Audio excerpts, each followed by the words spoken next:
Halo, selamat siang teman-teman kelas 6A, 6B. Masih tetap semangat ya di kelas pembelajaran daring kita pada siang hari ini. Dan tidak lupa, semoga kita semua dan senantiasa dalam keadaan sehat. Baik teman-teman, sebelum kita mulai pembelajaran kita pada siang hari ini, mari kita awali dengan berdoa. Berdoa menurut ajaran dan kepercayaan kita masing-masing. Berdoa dimulai.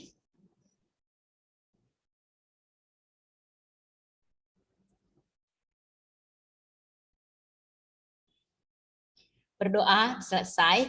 Baik teman-teman. Sudahkah kalian siapkan alat tulis dan buku SPS di atas meja kalian masing-masing? Sudah? Mari kita buka sekarang pengenalan materi tema 8, yaitu bumiku. Ya teman-teman, di sini kalian akan dilatih untuk membandingkan karakteristik teks puisi dan teks prosa. Ya, mengubah teks puisi ke dalam bentuk teks prosa dengan tetap memperhatikan makna isi teks puisi. Ya, temanya tentang apa? Di tema 8 ini, bumiku. Bumi, apa itu bumi? Ada yang tahu? Bumi apa sih teman-teman? Iya, bumi adalah planet tempat tinggal seluruh makhluk hidup beserta isinya. Nah, semua makhluk hidup ini melakukan aktivitas di bumi. Oleh karena itu, kita harus senantiasa menjaga dan memelihara bumi kita dari pemanasan global. Ya, seperti yang kita ketahui bahwa pemanasan global membuat suhu bumi terus meningkat ya teman-teman. Nah, pemanasan global ini yang disebabkan oleh efek rumah kaca dari berbagai macam gas yang ada di atmosfer bumi dapat mempengaruhi kondisi iklim dan cuaca di bumi. Ya, dalam jangka waktu yang lama kondisi tersebut dapat menyebabkan kepunahan makhluk hidup di muka bumi. Nah, persebaran penyakit yang cepat dan sulit dikendalikan, persediaan air yang terbatas, cuaca yang berubah-ubah, serta serangga terhadap tanaman juga dapat memicu kepunahan ekosistem dunia. Sudahkah kita semua peduli dengan bumi? Ya, mari kita coba mengekspresikannya dalam sebuah puisi. Sebelum kita belajar di tema 8 ini, kita akan belajar membandingkan karakteristik puisi dan prosa. Lalu ada beberapa jenis-jenis prosa ya. Di dalam buku kalian di halaman 109 itu ada beberapa bentuk prosa terutama dongeng. Dongeng itu ada mitos, ada legenda, ada fable, ada sange, dan ada jenaka. Ya, jadi prosa itu ada dongeng, novel, dan cerpen.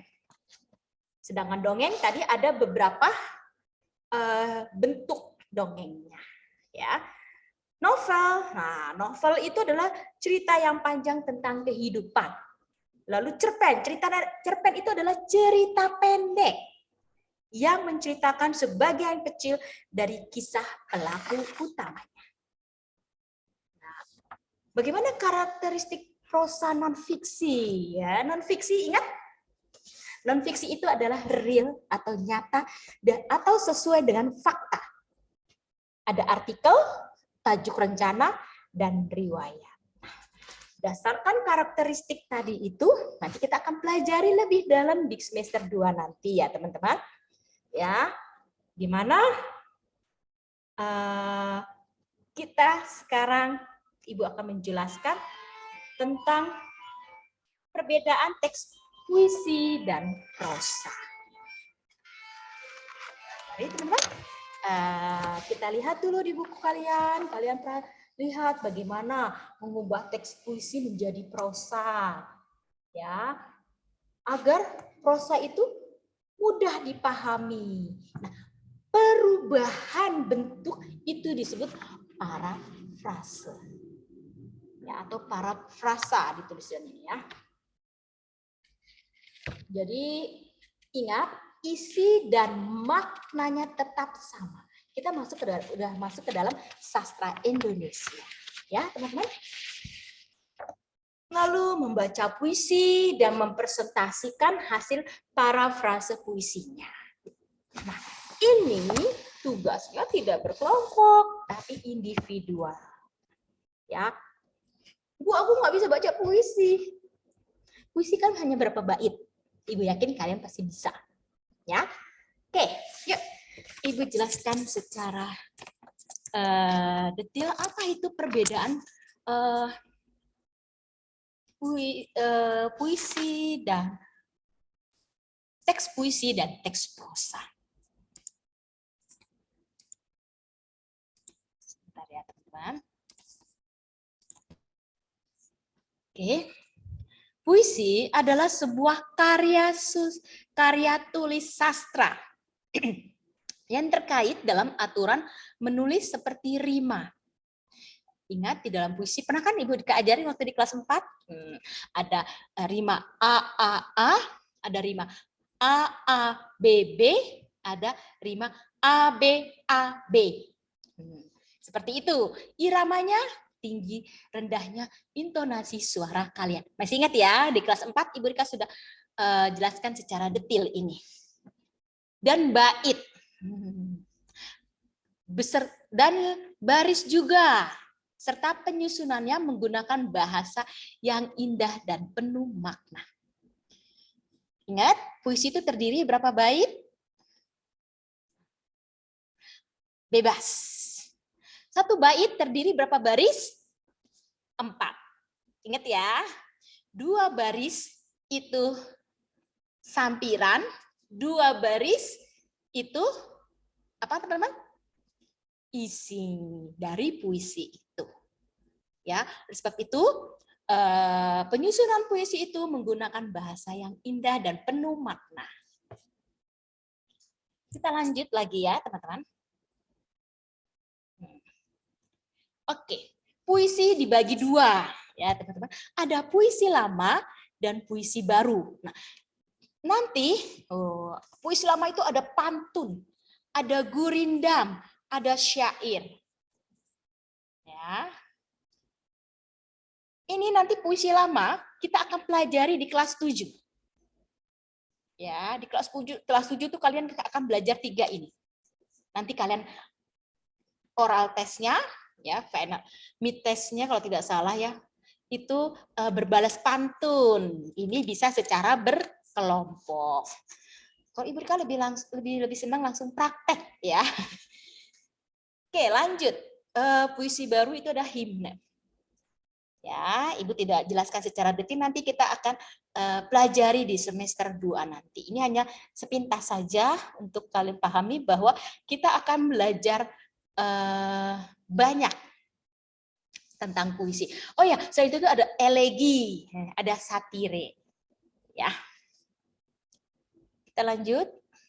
Nah, contoh puisi lama di sini ya.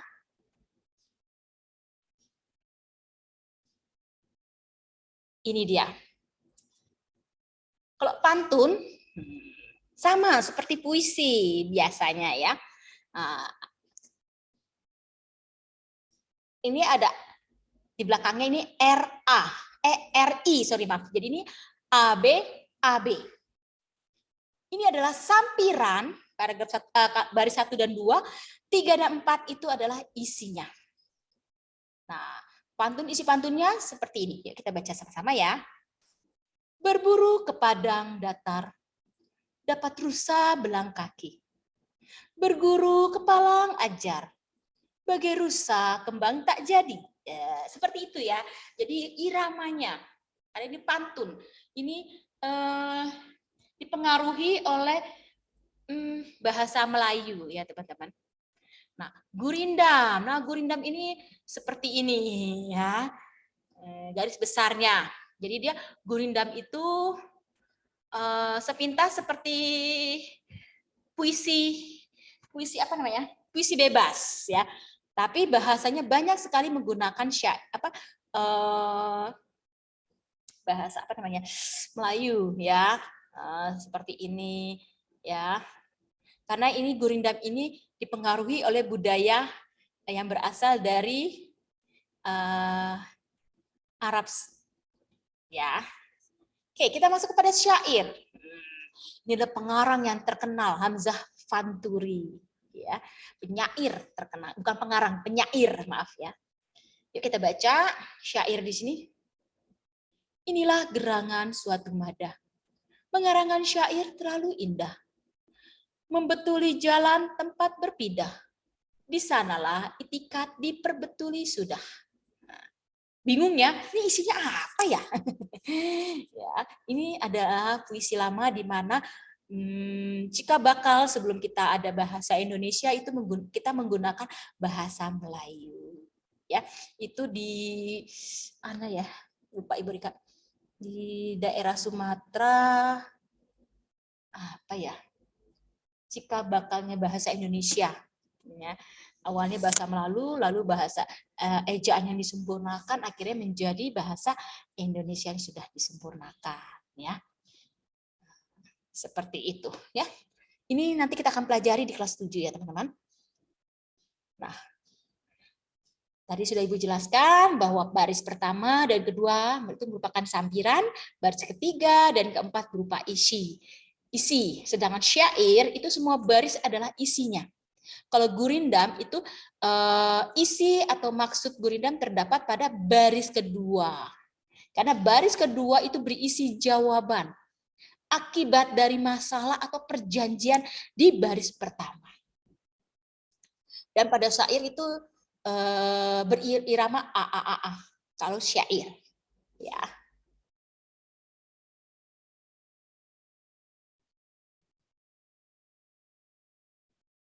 Nah, ini contoh puisi baru. Puisi baru itu contohnya adalah yang saat ini kita pelajari. Kita itu masuk pada puisi baru ya teman-teman, bukan puisi lama.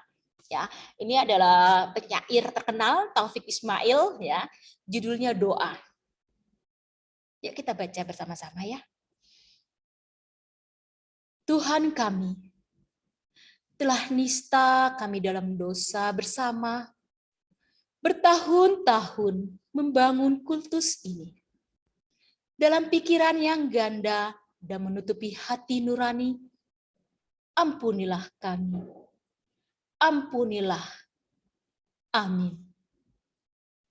Tuhan kami, telah terlalu mudah kami menggunakan asma-Mu. Bertahun di negeri ini, semoga Kau rela menerima kembali kami dalam barisan. Ampunilah kami. Ampunilah. Amin. Seperti itu ya teman-teman. Jadi membaca puisi juga harus ada intonasinya. Karena ini adalah temanya tentang doa. Gimana doa kita kepada Tuhan. Bagaimana kita menghayatinya. Ya. Jangan malah doanya lemes-lemesan. Tuhan kami telah nista kami dalam dosa bersama. Enggak boleh begitu. Ya. Jangan juga terlalu bersemangat seperti membaca proklamasi.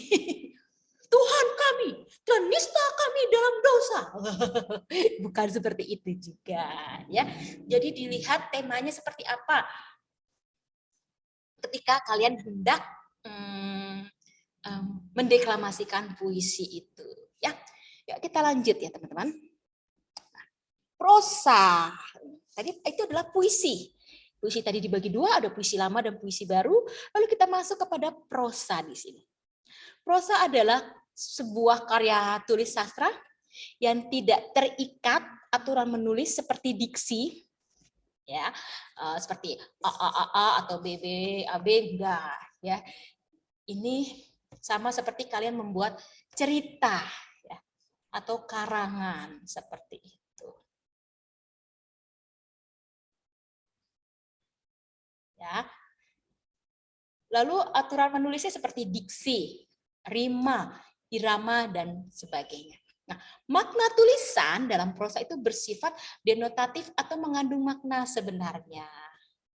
Ya, jadi karena ini ada karya tulis sastra yang tidak terikat aturan menulisnya, jadi ketika kamu membaca sebuah puisi, lalu kalian membuat prosa.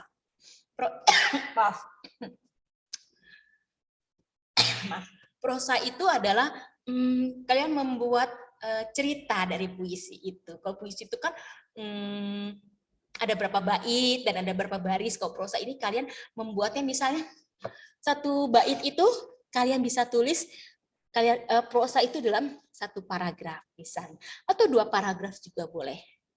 Misalnya baris pertama, baris kedua itu di kalimat di paragraf 1 misalnya, baris 3 dan 4 yang berisi-isi itu di paragraf kedua. Itu juga boleh. Karena prosa itu kalian menulis kembali isi dari puisi itu. Ya, diceritakan. Ya, oleh sebab itu disebut dengan karya tulis sastra yang tidak terikat dalam aturan menulis.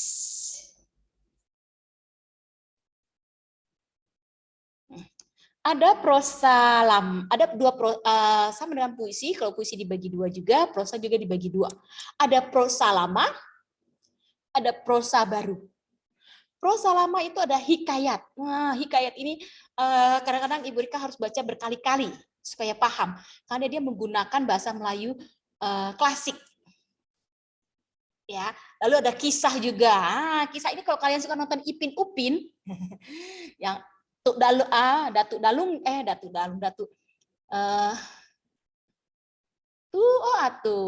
Atuknya itu suka memberikan kisah. Jadi cerita gini, pada zaman dulu Alkisah. Nah, ada seperti itu. Nah, itu berarti adalah prosa lama, yaitu kisah. Ya, dongeng tadi sudah sempat Ibu sebutkan. Dongeng itu ada beberapa jenis juga. Lalu ada prosa baru. Nah, ada roman dan novel. Anak-anak di seusia kalian yang sudah menanjak remaja awal ya, kalau Ibu bilang sudah remaja awal kalian ya, masa transisi dari pendidikan dasar yaitu SD ke jenjang selanjutnya yaitu menengah pertama. Itu sudah mulai suka dengan novel. Nah, kemarin Ibu sempat ngobrol ya dengan Lorenzo. Ibu suka nonton drama Korea enggak? Oh, suka. Ternyata kita sehati ya. Lorenzo juga suka nonton Good Doctor, di mana menjadi seorang dokter yang baik itu tidak mudah ya. Dan harus dalam keadaan fit ya. Itu kita lihat di bedah, lihat apa. Itu bagus sekali. Itu masuk kepada roman. Ya, karena di situ juga ada unsur-unsur bagaimana rasa sayang kita kepada pasien yang hendak kita selamatkan hidupnya, yang hendak kita obati, itu masuk ke roman juga. Ya, tapi apakah itu berbentuk novel? Tidak, karena bukan berbentuk buku. Ini berbentuk film. Tapi itu termasuk prosa baru ya, teman-teman. Karena sudah dikemas dengan modern. Itu secara visual kita bisa lihat. Kalau sama sih, sama-sama visual juga ya dengan novel. Tapi kalau novel itu berbentuk dengan buku, kalau movie ataupun film ataupun drama itu berbentuk visual juga, tapi yang bisa kita lihat. Ya. Kalau ini juga kita bisa lihat, tapi kita hanya bisa membaca dan membayangkan. Kalau di televisi ataupun di bioskop ataupun yang lain, kita sudah bisa melihat situasi alur ceritanya seperti apa, kita bisa lihat dengan jelas. Ya, teman-teman. Baik ya, kita lanjut. Nah, ini dia perbedaan antara prosa dan puisi. Bermakna konotasi kalau puisi, ya. Maksudnya adalah,